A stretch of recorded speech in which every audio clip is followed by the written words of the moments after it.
Today we're installing some LED headlight replacement bulbs.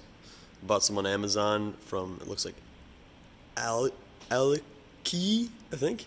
Aoki? Something like that. They had a pretty good rating and it wasn't a bad price. They look pretty expensive, to be honest. They have a built-in fan on them for cooling, and then it has an inline ballast for the LEDs. It comes with a product manual how to install it, which I think is pretty hard to follow because it skips a step for these 9003 H4 style headlights. Put them on my Mazda Protege. Obviously one of my headlights is out, which is why I'm doing this, but hopefully they end up being brighter and nicer and I can level them out right. The instructions say to install these with these there we go, with these LEDs at the 9 and 3 o'clock position.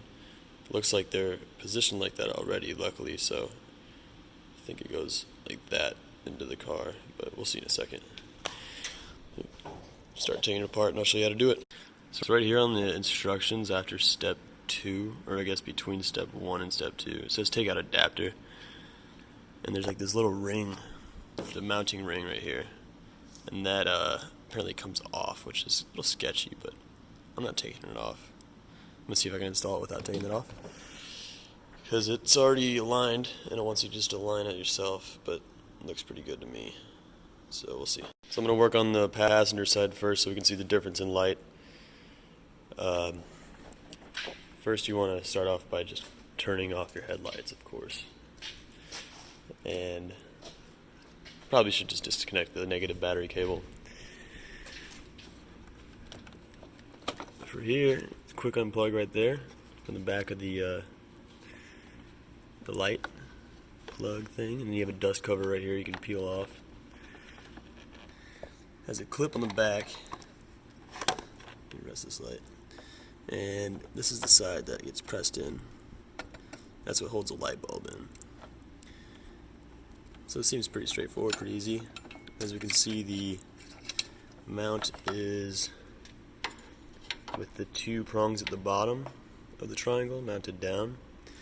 So when we look over here at this, we're going to have it mounted just like that, going straight in, so the wire will come off the top of it and straight through the back of the dust boot, which will be right here. I got these wires coming through here because I got a custom daytime running lights, but yours will be even simpler.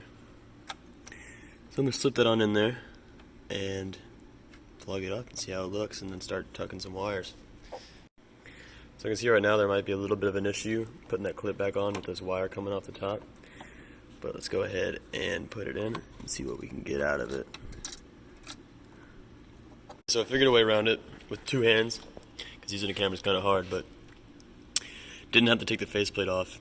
If you move the prongs back, you can slide it in between and then move the wire around this part, and then it should just go ahead and sit on in there like normal.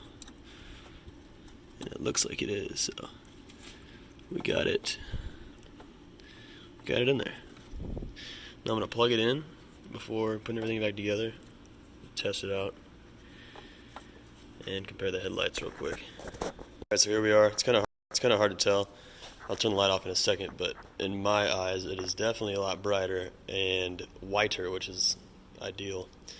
Leveled pretty nice. I think I'm going to have to change a screw on one of these because they're not leveled the same, but I'm going to turn the car around and do that against the garage door behind me. As you can see when my camera likes to, here we go.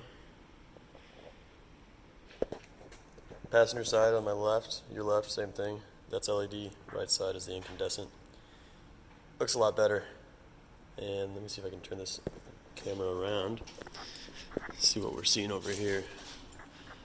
Left side being incandescent, right side being LED.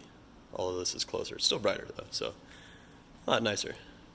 So I'm going to get started on the other side and then figure out how to do the wire tucking real quick and level it out and show you how to do that. This is pretty cool. You can hear the fan going, barely. They advertised that it was one of the quietest LEDs, which is nice, but I mean, when my car is this loud, you're never going to hear it anyway. So it's also a good idea to use some lubricant protection for your electronic connections. This is just a generic motor assembly white grease, but on the back it says that it's good for electrical connections, like right around here somewhere. So I'm going to go ahead and use it. I had some already on the back of these plugs, but I'm just going to put some on these plugs right here before you plug it in. It keeps it a little bit more protected. You don't want to go crazy with it, just enough to put a thin film over it, because what it's going to do is it's going to protect the parts of the metal that aren't touching the other parts of metal. So when you plug it in, it has the receiving side, and that'll just rub away the film and make contact, but everything else will have this grease on it, which will help it also. You can disconnect it later easier. It's just a whole host of better things. After I slid the whole wiring through the dust boot, I found out that it doesn't really fit that well. So what you do is this is normally popped in. You just pop it out one, and then the wire will feed through because the wire gets in the way if it's popped forward.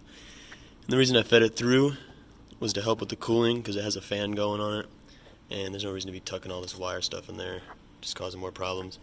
Just have it out here, and I'm going to get to figuring out how to, I might tuck it with those holes right there with some zip ties, but I'll see in a second. So on this side, I zip tied the ballast and plug to the wiring harness section right here. Keeps it out of the way a little bit, keeps it from jiggling around. On the passenger side, I just zip tied all of it together with one piece, and it just sits there pretty well right there. Out of the way, kind of tucked a little bit. If you want, you could push it all over here. There's a clip right here holding this wiring harness. Just move this line back there, and that way you'd never see it, but it's up to you. Now I'm going to do the headlight adjustment for the height and the x-axis as well. As we can see on my garage door, which is level, my headlights are not aligned, as this is my hot spot on my driver's side. Hot spot on the passenger side is a little bit higher. For the rule of thumb that I'm going with, even though I have very limited space of distance, I'm going to measure the height of where my bulb is from the ground, compare that to the garage door, and put a painter's tape on that spot on both sides, and then I'll measure the X direction, so width-wise, the distance between them, and then the distance from the wall, to get them pinpoint on straightforward. So let me get some mark out for that and show you where the adjustment screws are. After taking a tape measure, putting it down like so on the floor up to an eyeball level of where the headlight is, which is about right here. I'm reading exactly 24 inches, which seems to be, when I look online, the minimum requirement. So I'm almost out of spec. And then measured onto the garage door. 24 inches happens to be the bottom of this separation line on the garage door. So I'm going to level the y-axis of both of these to where the hot spot's right in the middle of that, and then figure out the x-axis for that as well. And for the adjustment screws, on the back of here, the height is an easy location one to find. You can actually twist it with your fingers. It's this one.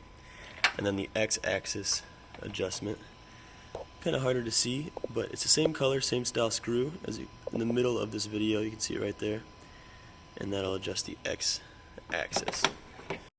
Now I have the headlights adjusted for the height. There's a as you can see, like a divot of light, which is where the shield is. I matched that on the top of the crease on the garage door, and it was the easily accessible screw. I think twisting it counterclockwise lowered it, but it's pretty easy to see, and the further away you get from a wall to test this, the easier it is to see that change. And I did it all with my hand, so I'm going to see how the distance between them are, and then see if I have to change that at all.